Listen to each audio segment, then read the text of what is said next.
Good afternoon, ladies and gentlemen, honored elders. I'm sure we're all familiar with the tales of the raven, how he brought us fire, water, daylight, food. He also gave us food for the soul. On one of his journeys, he was walking along the beach and he spotted a cave up near the tree line in the rocks, and he went up there to investigate. And as he approached the entrance of the cave, a bear came out and stood up and growled at him. And the raven jumped back and he said, "Ishe, ishe, akatche, iwakshi akwatle." Be still, my auntie's husband. I will entertain you with dancing. And that is when the raven first invented dancing, song and dancing, food for the soul. We're not all ravens here, but we're here to entertain you with song and dance. We are the Juneau Tlingit dancers, and our first number will be a welcome song from the Actat area. It's called Yate Nagudi Raven Walk. Yate Nagudi.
Tukhatnanani was written in the late 18th century by Bob Smith, whose Tlingit name was Shakwesai,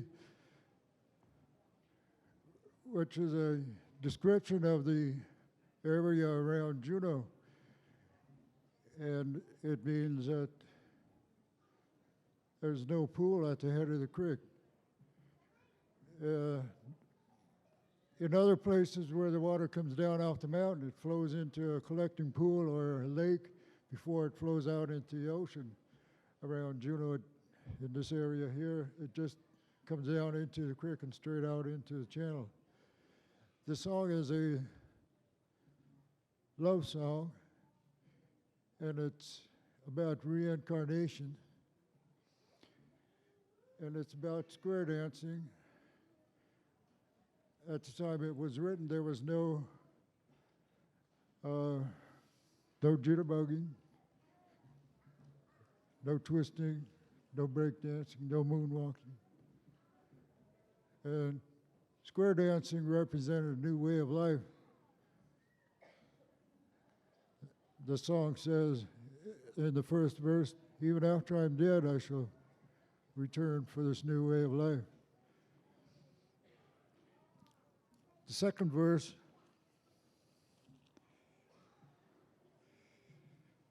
is it true? You will be with your raven to the end. Children of the bears, I hope this is true, this feeling of yours. Suchat Nadani. Cook.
Tuashigoyi in Kahwaniki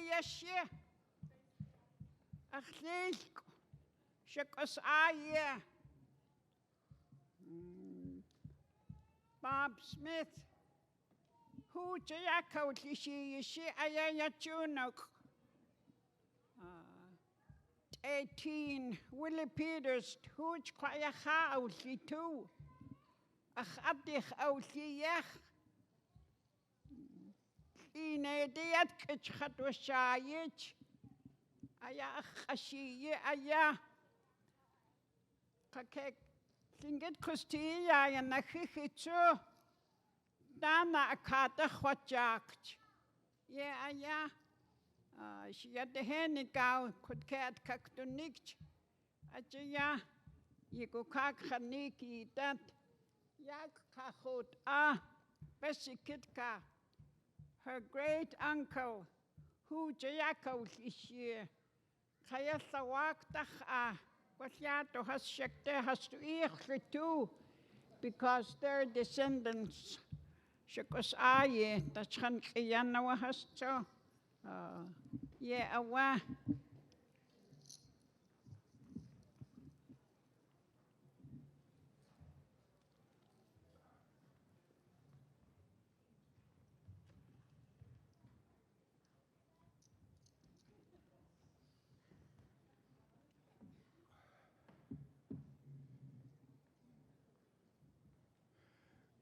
We've been rehearsing a little play for your entertainment, but before we do that, we'd like to do one more song, and it's entitled Gusue.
The story of the raven and the king salmon is told by the Tlingit people. In the pictures taken at the potlatch over in Sitka in 1904, you could see the chief of the Tlingit, whose name was Stakwan, sitting in the center of that picture wearing the hat that recalls the story.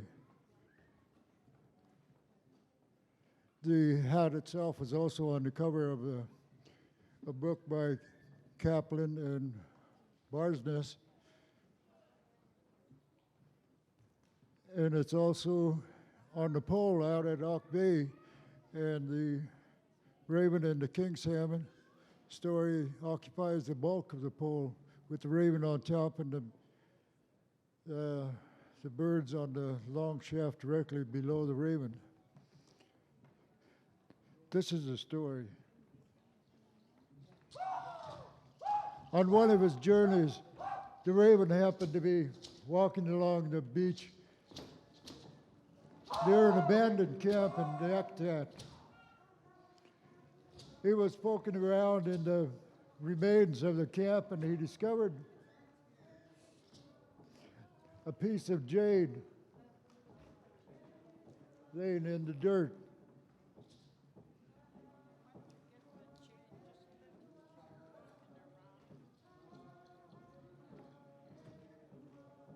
And he picked it up and looked at it and dusted it off and discovered there was a likeness of a head etched on it.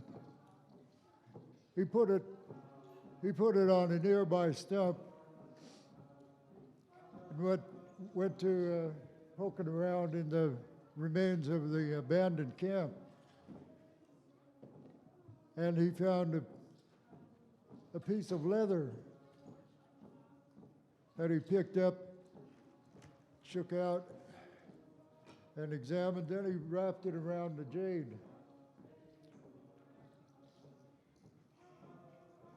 Looking out into the bay, he saw a large king salmon jumping about. The raven was wondering how he could get the king salmon to come close enough so that he could get at it.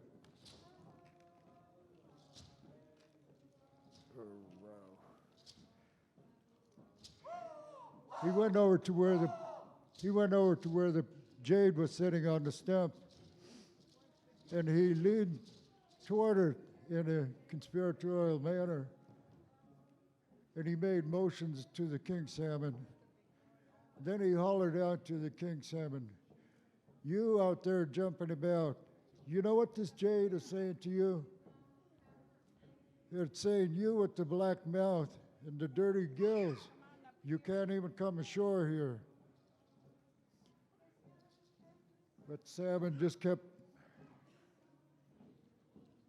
swimming around, and the raven just kept watching him.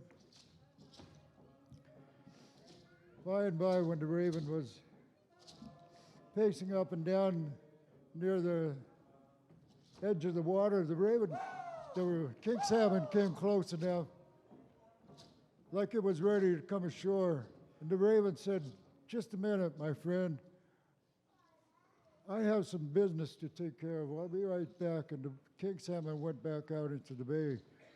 And the raven went up into the woods and looked around and collected a stick that he could use for a club. By and by, the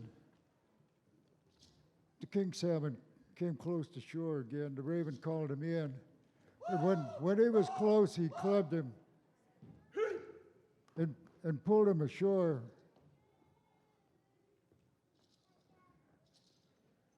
And he made so much noise that other animals were attracted by the commotion and by the noise.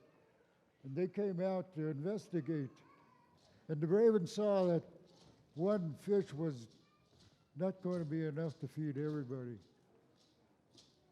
So he said to the animals that had collected around him,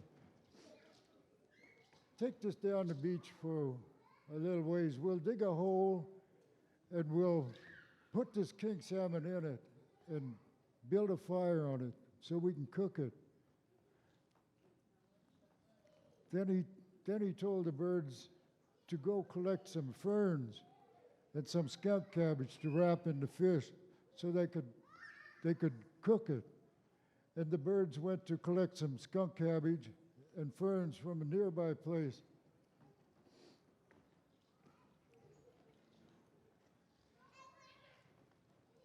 They returned shortly with the ferns and the skunk cabbage that the raven had ordered, and he asked, "Where did you get those?" And they pointed over to a nearby place, and the raven said, No, that place is unclean. I want you to go over 2 mountains and get some fresh, clean skunk cabbage and ferns.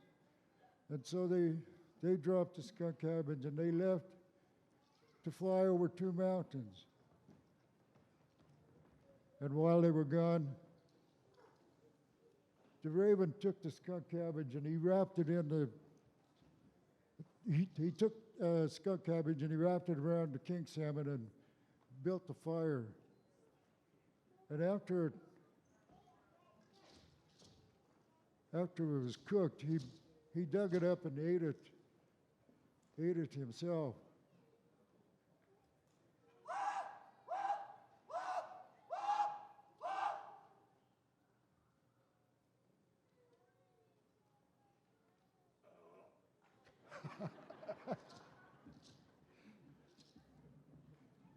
He saw the birds coming back from their journey over 2 mountains, and he quickly reburied the bones. And the birds came back with some fresh skunk cabbage and ferns. And the raven sat there like a virtuous person, acting like he was waiting for the salmon to cook. And he said, I think it should be done by now. Let's dig it up and have it. And so the birds dug it, and they discovered it was all gone except for the bones. And the raven said, "You were gone so long that it must have all cooked away." And when the birds saw that there was nothing left but the bones, they started crying. They were feeling bad. And the raven, feeling a tinge of guilt, called him over to him. And he said, "Come here."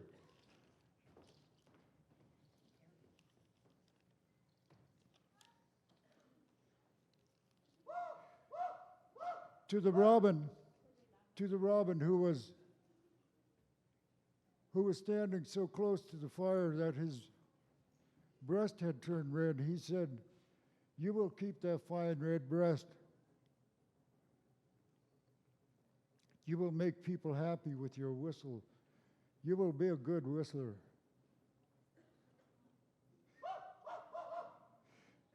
To the blue jay, he said, you will have very fine clothes and be a good talker. People will copy the colors that you wear.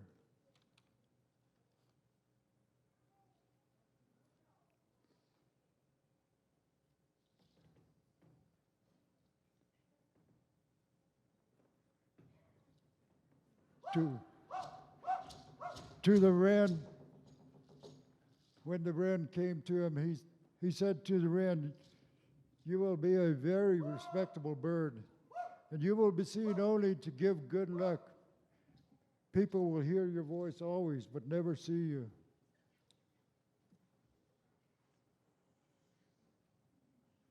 And to the magpie, who up until that time had a stumpy tail, he gave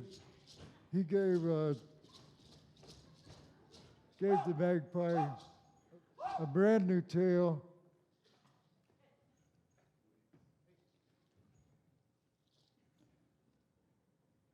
It said, "I will give you something to be proud of. These bright tail feathers. Now you can strut and show off your fine new tail."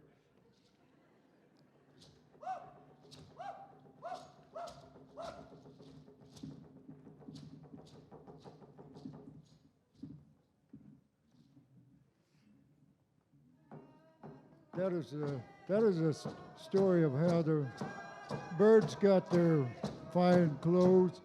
And it was at the same time that he gave all the animals the characteristics that they are known by today.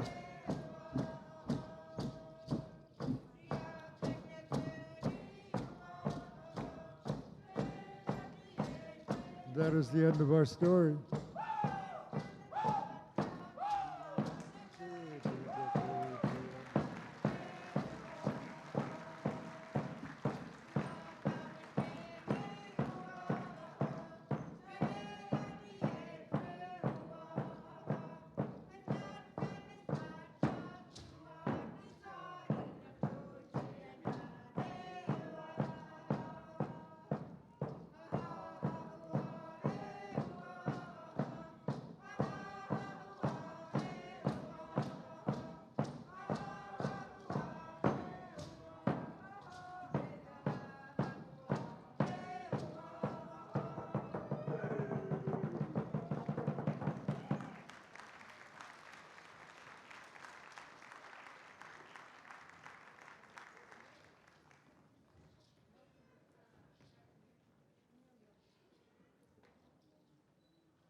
Our next song is called Wasahakati.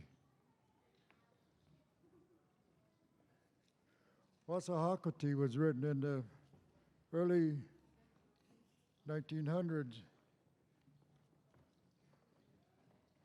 up in Anchorage when there was an earthquake. It was written by Alfred Andrews, a Tlingit from the Haines area.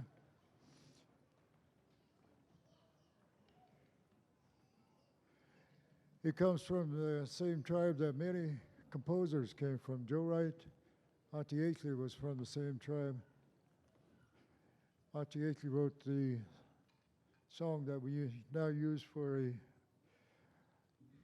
anthem. Wasahakati says, what is going to happen to us? The land around us is sinking. And the second verse says, are you gone? I don't dream about the way you feel about things. Wasahakati.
The caretaker, our next song, Kluchani, was Joe Johnson.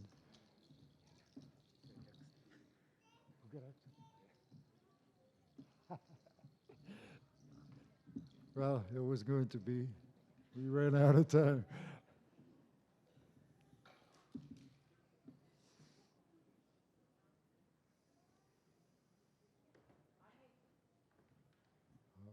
Anahe.